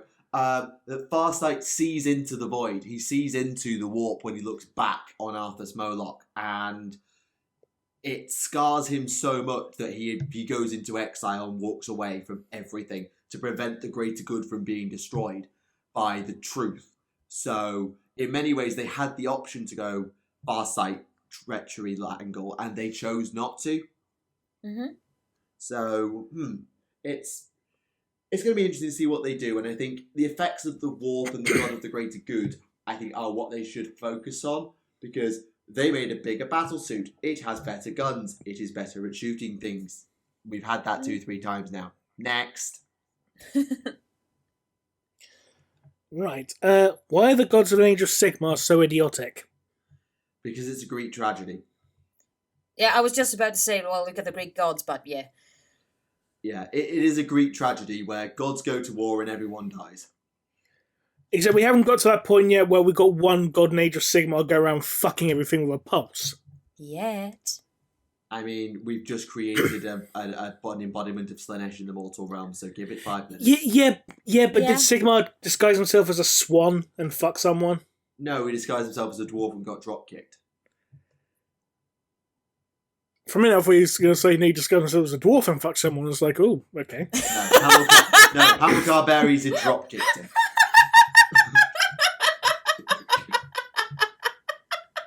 Grew myself a big beer so you can hang on to it, lass. Sorry. Goodness gracious. Yes. That's a proper icebreaker. Yeah, Sigmar is an idiot. Marathi is a self-indulgent idiot. Teclis is a hubristic idiot. Alariel is an isolationist idiot. The Chaos Gods are generally idiots. Nagash is so long-term grand focused he can't literally see some rats infiltrating his pyramid because he's an idiot. And he's also an unforgiving, can you just let a grudge go? It's been 3 different eons and 2 different universes levels of grudge. Idiot. Yes, all the AOS gods are idiots. And then you got Gork and Mork who are just too busy beating the shit out of each other. Yeah, I think Scar said it best. I'm surrounded by idiots. Yeah, but there's no one intelligent enough to say that line.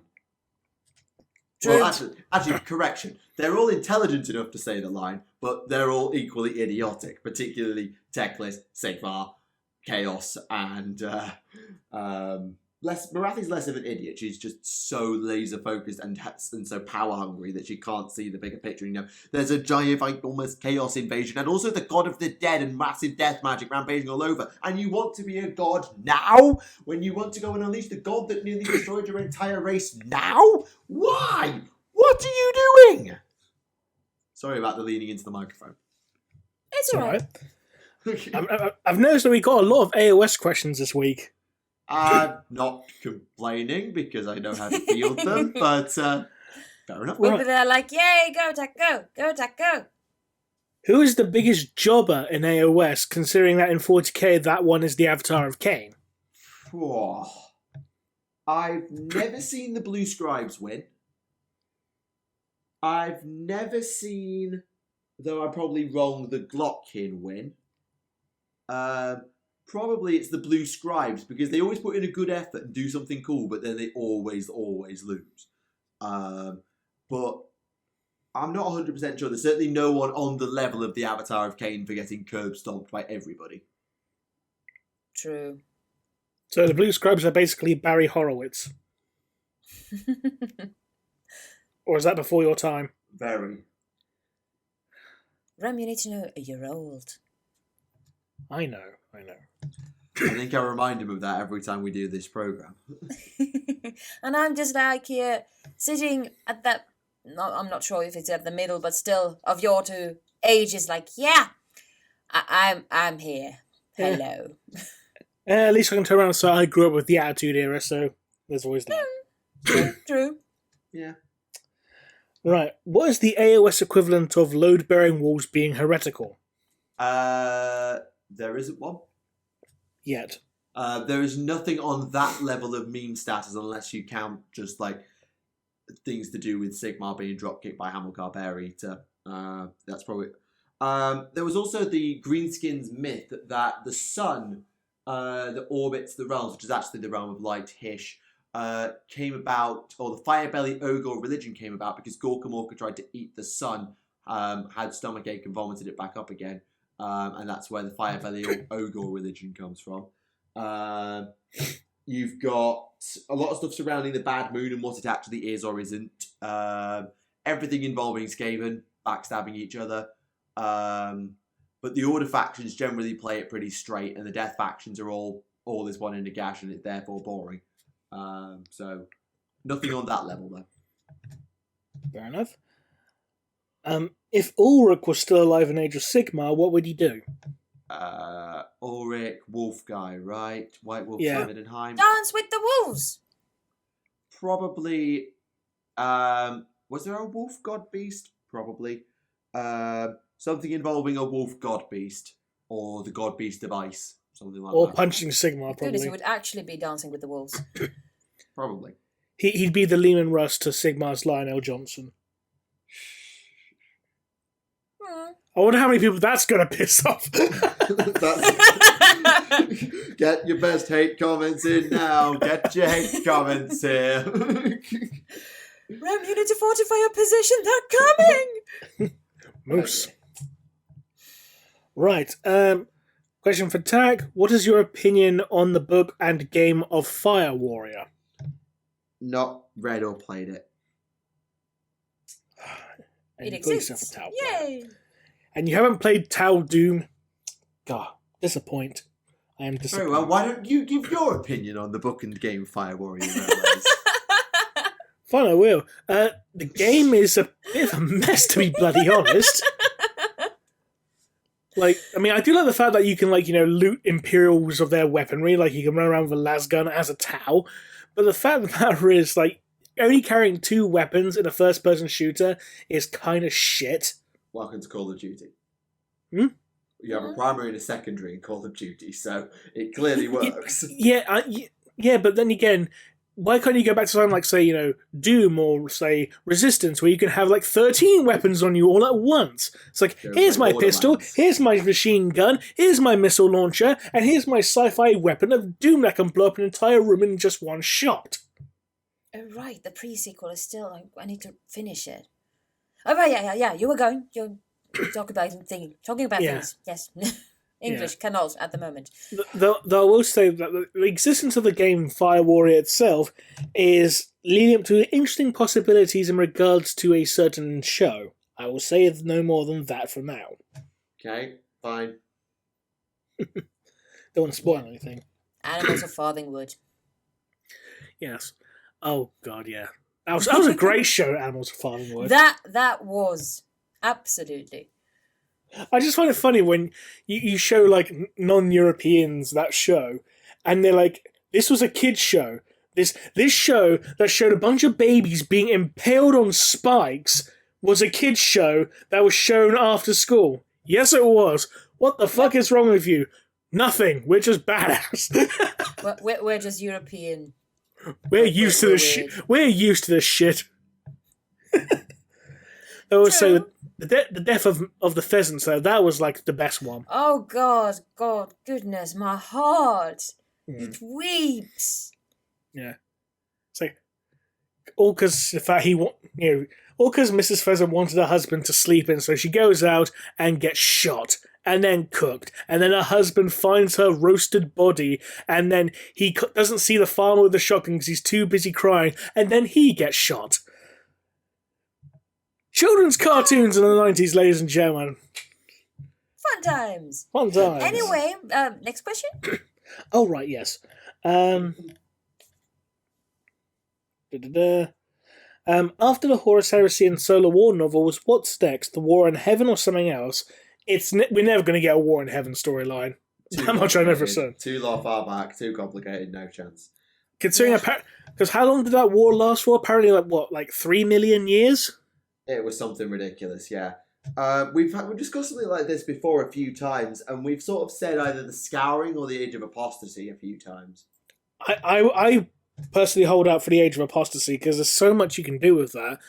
And like the only time that's actually been brought up in a novel or novella that I'm aware of is in the Soul Drinker novella Deniathos.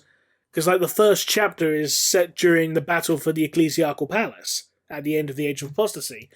And like I think that's the only time it's ever been touched up upon in fiction as opposed to being in a codex or a rulebook or whatever.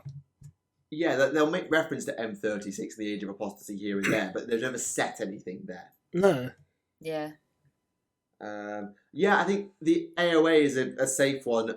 If you want to be a bit left field, you could go with the Nova Terra Interregnum as well. Ooh, that'd be an interesting show, yeah. That would be cool.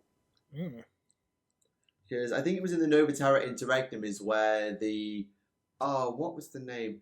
The executioners just genocided an entire world and just left it barren and almost devoid of infrastructure and anything, with spikes lining the highways with heads on them just to make it in point. The alternative would be a series based on the Badab War. I mean, the Badab War would be excellent, but I think because we've had the Imperial Armor books that cover most of the big beats, unlike the Heresy, where it was like, this happened, that happened, that happened, done. But again, War, they've mostly spelled it out. Yeah, but again, with those books, you can't get them anymore. That's a fair point. That's a very because they stopped selling them after 7th edition. True, very true, actually. So in future, the option is there for Badab War books. But I think I would personally want to go for Age of Apostasy first, and then the Badab War. Just because you don't really want to have, Space Marines versus Space Marines so soon after Horus Heresy, do you? Because it could be a bit seen as being a bit repetitive, So if you go for the more, the religious civil war, as it were, yeah, I think you can get something interesting. And the fact that you'll give us, in fiction, the actual origin of the Sisters of Battle as well, which would be an interesting thing to touch upon as well. And actually, it's not a series, but there's a novel I'd love to see is about sort of the final days of the rise of the ecclesiarchy as more and more people flip to the imperial cult and it becomes the imperial state religion. It might just be me who thinks that's a really interesting story to watch as the Astartes and the last holdouts who remember the emperor saying no to the whole religion thing. No, Lorgar. No, bad Lorgar. Put the book down, Lorgar. Stop with it, Lorgar. And it'll be interesting to see that sort of play out, particularly among the Astartes, as they watch the Imperium go secular. Oh, sorry, what's the opposite of secular? Religious? There is a word for it in the English language. I don't remember what it is. But yeah. That would honestly be very interesting. And, seeing how many of these Astartes, actually survive it. Do some of them have to be assassinated or something, wiped out because, they know too much or something like that? Definitely. Especially, on the High Lords in particular. The Astartes are invulnerable to all of that.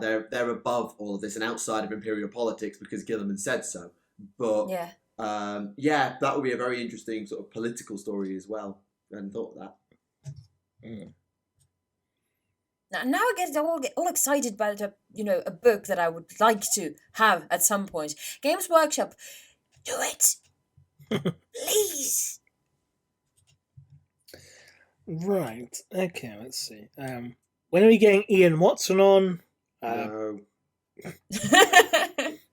are you afraid that he might read some of his books? No, I'm gonna make this as a point. Any NSFW creators or content cannot be on this channel anymore for very, very obvious reasons. So I don't really mind if you think you like them, and I'm saying this to the comments, I'm sorry, but if it's NSFW, I cannot put people associated with NSFW content on this channel. I can't. Because, kids. Under 18. So Remleiz going to be on your channel?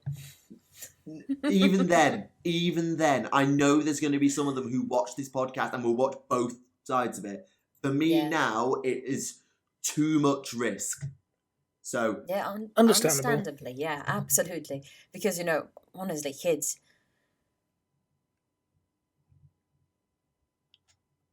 Have I cut out? No, you haven't. You might have done. Okay. So, because everyone just went silent very briefly, I was like, oh shit, I died. No, we're just being, absolutely very serious about this subject now, because, Joe, haha, Ian Watson, funny joke. But, jokes aside, honestly, kids. Yeah. Yeah.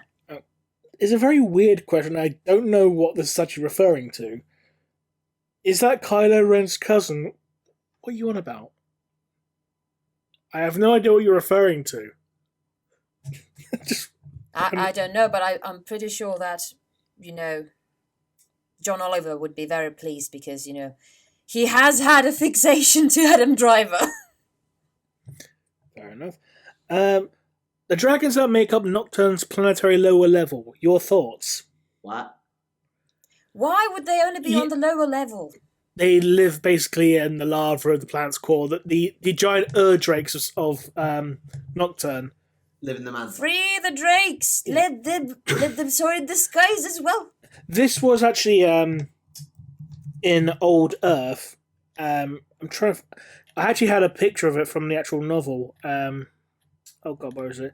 Because they were massive things. Like for example, they could swallow like a Thunderhawk gunship.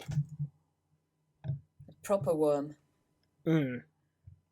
But yeah, honestly, I wouldn't be surprised if there was something like that living in there as well. But I'm not sure if it's like, the core is there just because of the dragons or something like that. Yeah. No. So this is from Old Earth. There's a Thunderhawk at the top there, and there's the dragons sleeping on the ground. That's how big they are in comparison. Okay. He looks so done with the Thunderhawk. Hmm. Still impressive. Yeah. I mean, it's not as impressive as the thing you see in another book, but I can't go into spoilers now. But Yeah, probably for the best. it wasn't from the Luth one before you asked. No, it was one I discussed in a previous episode. So go watch that. Yes. Right. Let's see. Whatever happened to the word-bearer's priestess that Argyltal begged Erebus to bring her back to life and later got recruited by the Cabal? Okay, hang on. Rewind a second. I think they're asking what happened to Cyrene Valantian, the Blessed Lady. Right. That's a good question. That's obscure. Because last we heard, she was restored to life, and then she was taken somewhere by Daemon Prytanis. And I think that's the last we've actually heard of her since. Well, from what we've seen throughout various bits and bobs, if you get yourself resurrected, you're probably a perpetual now. Yeah. Either that or you're a living saint, and she's definitely not that. Well, she was a saint to the word bearers, if that counts. Yeah, but living saint is an imperial thing, and she's not a demon, so... Yeah. She's a Ving saint. There you go. Terrible joke, I know. Hey. So yeah, what actually happened to her after she got taken by Daemon Prytanis, I think they're asking.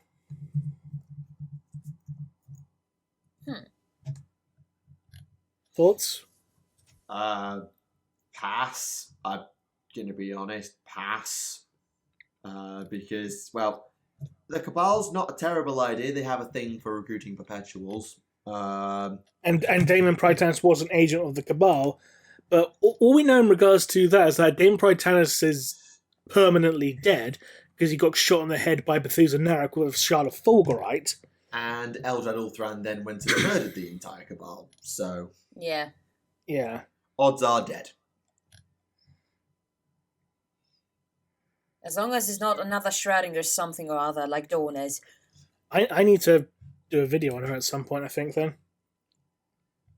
Because let's be honest, we don't actually know what the fuck happened to her, so we need to do it. So. And it's how many pages is your list? 9.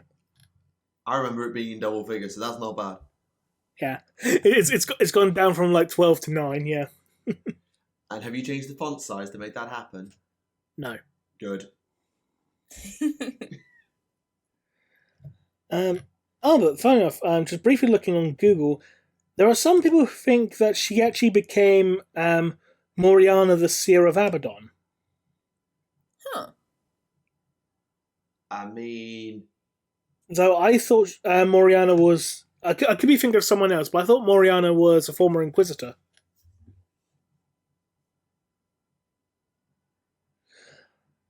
Oh, apparently there was 2 Morianas, apparently. Oh, well, that explains. I ain't gonna read too much into that so far because I don't want to have my own views clouded at this point in time. But yeah, it's certainly an interesting possibility if nothing else. Definitely. Right. Is Psychic Awakening still going? I think it's finished. So Psychic Awakening ended with 9th edition. Psychic Awakening 9 Pariah was the last one. Though the rules contained within are still valid unless an army that is in there has had a new codex/update, which point it is invalidated as they take the best bits, cherry pick a bit of rules that lasted for about 2 months, and then get rid of them entirely. Fair enough. Because if you were, let's say if you're a Death Guard player, like the Death Guard got these cool new things in Psychic Awakening 8 War of the Spider. So you went out, you bought War of the Spider, you learned all about these new Death Guard things. Boom, hello, 9th edition. Your Death Guard Codex will be out next month. And by the way, all the Psychic Awakening stuff is now invalid. Hope you enjoyed spending 20 quid on nothing. So basically, it's just like, we've got to have money. And what a better, like, is there a better way to get it than make people buy stuff over and over and over and over and over and over and over again? I mean, at least they had the politeness in Psychic Awakening 9 not to put any Necron rules in it. Oh, yeah. They had the politeness to say, there are no Necron rules in Psychic Awakening 9 because the Codex is out, like, next week by the Codex. At least they were polite enough to do that. Hang on, didn't they put rules in for... Oh, what's his name? Illuminazaris. Yes, he got a new data sheet, I believe. But there was no, like, new dynastic tactics or anything like that. It was a new data sheet, not new rules. Because, for example, the Tau. Right. So the Tau got custom set tenets, new relics, new stratagems, an entirely new chapter tactic for the Farsight Enclaves with unique relics, unique stratagems, and more abilities. So they got loads for the Tau, just as an example. The Guard got tank aces and tank traits. They got custom commands. Military and Tempestus got unique relics and commands and regimental tactics and things like that. So a lot of factions got a lot out of Psychic Awakening, but they gave the Necrons a data sheet because they were polite enough to realise that, hey, we're putting out a codex next month. Well, at least some politeness. Fair enough. Do you think any other Primarch will return? And if yes, who do you think it should be? I mean, traitors, absolutely. Still think we're going to get Fulgrim. Loyalists, that revelation from earlier, nudge, nudge, spoiler, spoiler, makes me think we may not get the Lion as much as I thought. But I think Fulgrim is a likely one. So if Fulgrim gets revealed tomorrow, you heard it here last, but I said it first. I mean, I think at some point we're bound to get models for Demon Fulgrim and Demon Angron. Yeah. At the very least, we're going to get those two at some point down the line. Yeah. Demon Pert and Demon Lorgar, I'm not so sure, but certainly those two. Yeah, considering that we still don't know what the hell Demon Pert Arbor even looks like. I know. It's ridiculous. I'd just be happy if Games Workshop turned around and said, by the way, here's some art of Demon Perturabo. Yeah. That would be out from the left field. I mean, considering that Demon Lorgar has literally got like a crown of horns and monkey arms. Oh, I just remember something else in regards... does this count as a spoiler if I turn around and say that Caliban had carnivorous monkeys? Is that a spoiler? No, I don't think so.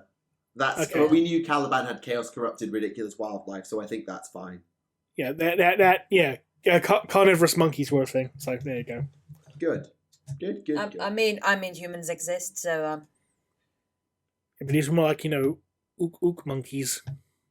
I said, humans exist though, so. Who's the guy who played Bowser in the Super Mario movie? The monkey guy. Yeah. Who was that? I've forgotten. I don't know. I'm Googling it. Hold on.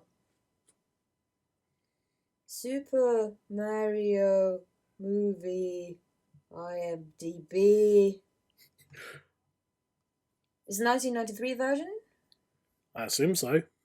Yep. Let's see. Forecast. King Cooper, Dennis Hopper. Dennis Hopper. There you go. Yeah. Yeah. Good. Dennis Hopper as a Caliber Knight Mike going, a monkey. Then he gets eaten. Can we please have him, like, do not de-age him or anything. Just have him, like, at the age that he is in, with that Bowser hair do thingy, and, like, just go with that monkey. Well, I saw like half an hour ago that they commissioned a Last of Us series on HBO or something just to bring it into modern TV.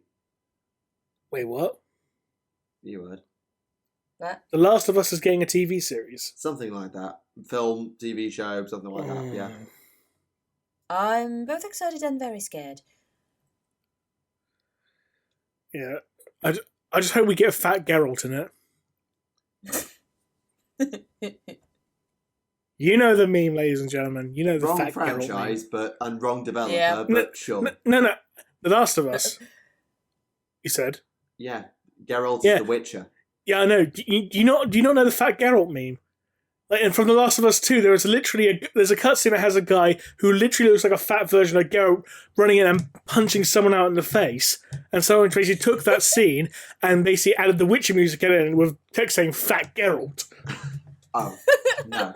Because they'd have to get Henry Cavill to do it because he plays Geralt in the Witcher show, I think. Henry Cavill in a fat suit, like punching someone, like, in the background of a scene. Like, what the hell? Okay, well, I'm just going to send you a link to it. It's 4 seconds long, so you can watch it now. That's the fat Geralt meme. Okay? It's 4 seconds. Something to do when I have 5 seconds. Just watched it. And you have to watch it with the sound as well. I know. Go on, watch it now. It's actually 3 seconds long. You got 3 seconds. You can do it now. Okay. Do it. 3 seconds. Remish. I don't know why that's such a massive internet meme, but okay, sure, fine.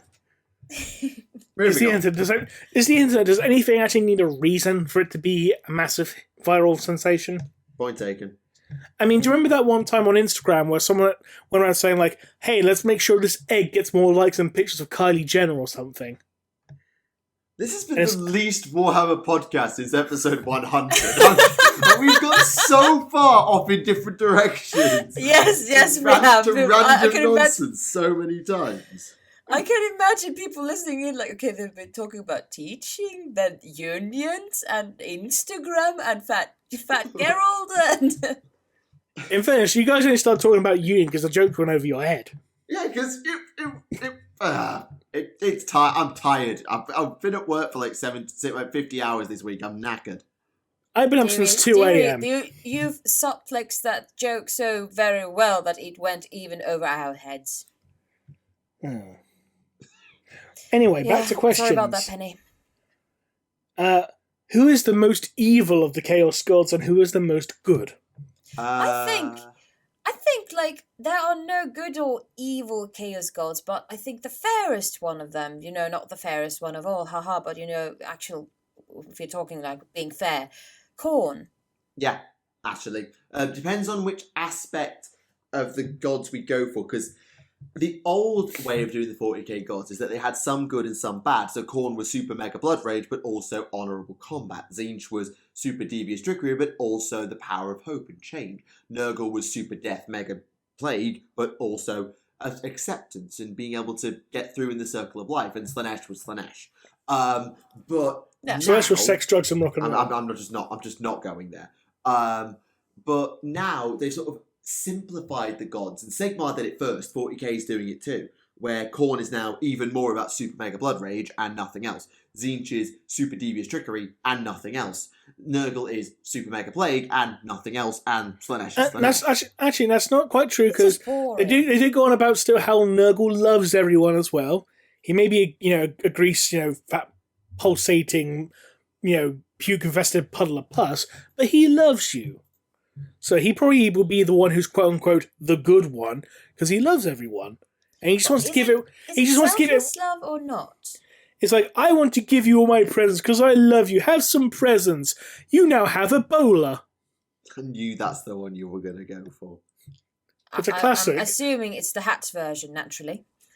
Of course, yeah. Excellent. And I had to go for the Ebola joke because I can't exactly do the whole, hey, surprise, it's Korax joke, could I? No, fine, okay, something original. Go for it. But I like the fact that there was some good and something evil in that Chaos Guards. And this kind of simplification is like, oh, okay, but why? Because there was so, like, if we were, for instance, well, of course, this comes from the hostess of the Homebrew of the Week. From that point of view, if you have Chaos Gods who have both good and evil in them, it brings so much potential to write different stories about those, that have fallen to chaos. Mm. And now it's just like, well, they're evil. Like, okay, well, I guess I'm evil then too. It's like Anakin turning to the dark side. Yeah, and certainly they don't do Chaos Cultists as much in novels, but certainly a lot more of them are not the sneaky kind of, just welcoming in something new, trying something different, or whatever else that cults do to look nice. No, they're a bit more egregiously, you're going to be doing something heinous and you're going to be worshipping something evil and something bad is going to happen. They're a bit more blunt with it. Probably to make the point that chaos is bad, because chaos must be bad to make the Imperium look good, even though we shouldn't call the Imperium good. Oh, never Indeed. mind. Never mind. There are no good people in this whole game. No, that's the point. Welcome to 40k, where everyone is an asshole. Accurate. Yay! Whoop whoop. Right, how are we doing for time? We are at 1 hour 50-ish. Okay. Should the Emperor have named a war council of 4 Primarchs instead of elevating Horus to War Master over his brothers? And if so, who should those 4 Primarchs have been? Horus, Sanguinius, Guilliman, Lion. Done. Well, that was fast. Yeah, sure. But that would rely on the Emperor having common sense. Oh, right. Right. Well, Lorgar and Fulgrim and Mortarion and, just to make things weird, Jagatai Khan. I mean, the idea of ruling by council, I know the Emperor had his war council and all that, but they weren't his council, let's be completely honest here. They were his yes men who did what he said because he was an autocrat. Yeah, basically. So, essentially, it was, I have only ever seen a system work where one supreme individual rules over all. Let me give it to my super flawed Primarch demi-son and assume they can do the same job when they have 17 other peers who could probably do a worse or better job, and assume that they'll all get on just fine. No, that's what you do if you have an army of robots. You didn't have an army of robots, you had an army of people, you massive idiot. Why are my lab rats screaming at me? Basically. That is actually that is a very good summary of the whole thing. Okay. What was so special about Worldbreaker? I mean, the Emperor made it. What more do you want? Broke a world. We didn't literally break a world, sadly, I don't think. But No, it broke pretty much everything else it hit, but... except the Talon of Horus, that broke Worldbreaker. Well, it's actually, he didn't actually... True. Didn't hit the Talon with the head of the mace. He caught it on the handle. So I know. I'm being facetious. I know. Right, okay, did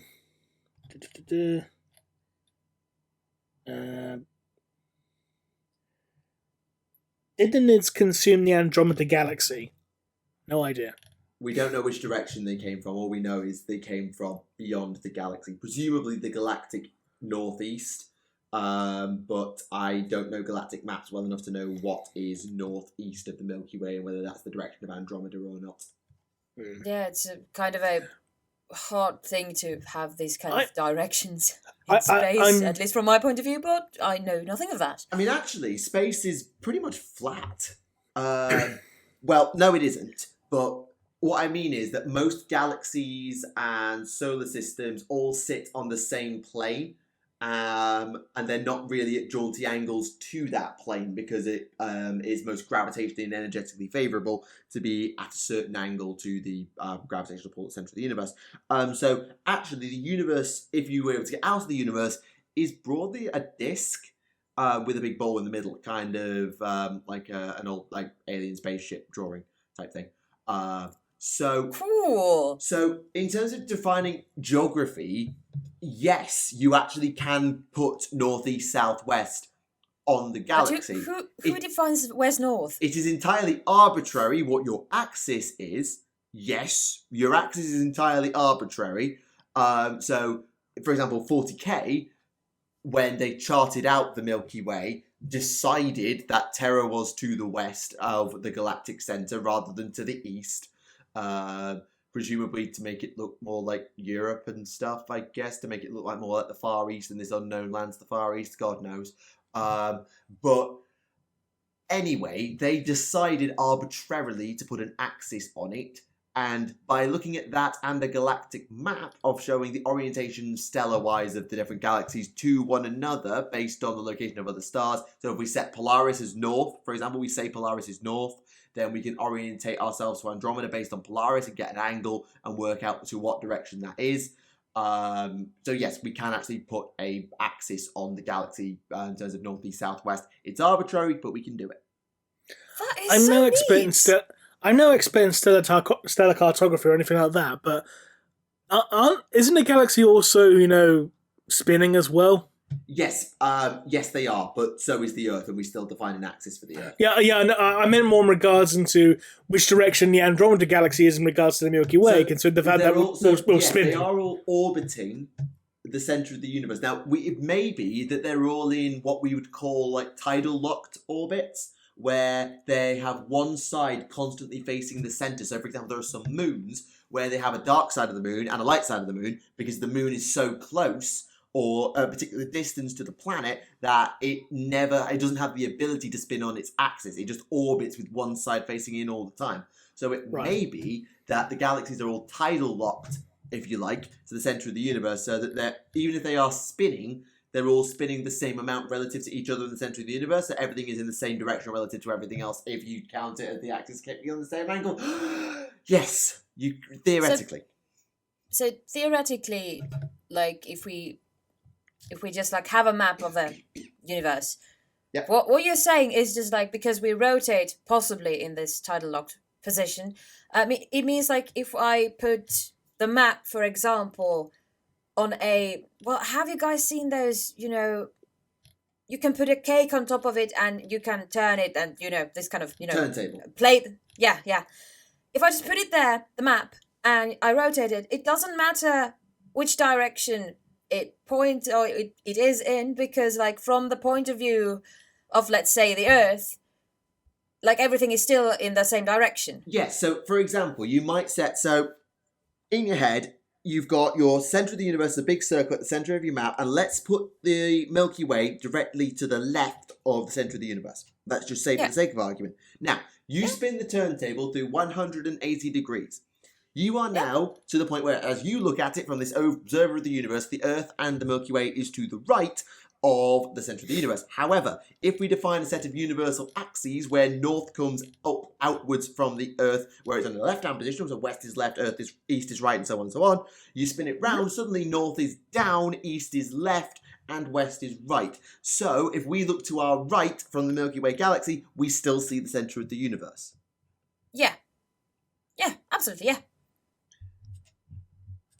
Yes, physics. Stellar physics. There you go, you learned something today. Yeah, yes, I did, actually. Thank you very much. No bother. I always like, because when you spend your entire time doing like GCSE level physics, they're like, okay, let's talk about specific heat capacity, let's talk about radiation a little bit, let's talk about how you do forces. Suddenly, right, let's crack out some astronomy and some general relativity and let's go to work. Hey, we've talked about already pronunciation over during this podcast, and I could talk about the English grammar quite a bit. So, yeah, that's what we do. That's what we do. Fair enough. And now we've hit 2 hours. Yeah. So, hi, Rem, how are you? Hello. Right, have we got time for one more? Depends. If you want to run over 2 hours, well, we're about to hit 2 hours anyway, so it's your choice. It's going to be on your channel, up to you. If there's a good question you think you can sneak in, then by all means, fire away.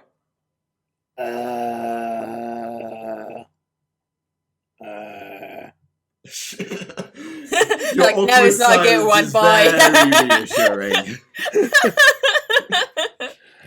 Right. Trying to find one that's a short one. I don't think there's actually one that's actually going to be short. Yeah, fair enough. Some of them do go quite long.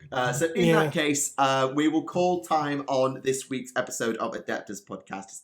Thank you very much to Naerina for joining us. It has been a pleasure speaking to you once again. Thank you so much for you guys. I love being on this podcast, and I was so giddy about this to my friends, and I hope I haven't embarrassed them or myself too much. But yeah, thank you very much for having me. Not a problem whatsoever. And thank you to all of you at home who have tuned in for 2 hours of not really Warhammer anymore. The show went very, very sideways at many, many points. Join us next time for the fallout of the Decadence and Decay Preview, aka Tactica looks like an idiot because they predicted everything wrong again. So we will see what happens there. We may have some books to break down depending on who gets their hands on what and who our guest is. Can't confirm or deny anything at this time. But in the meantime, if there is nothing else to add, thank you very much for watching. This has been Tactica Imperialis. This has been Remleiz from 40k Theories. And this has been Naerina, also from 40k Theories. And we will see you all very, very soon. Thank you very much for watching, and goodbye.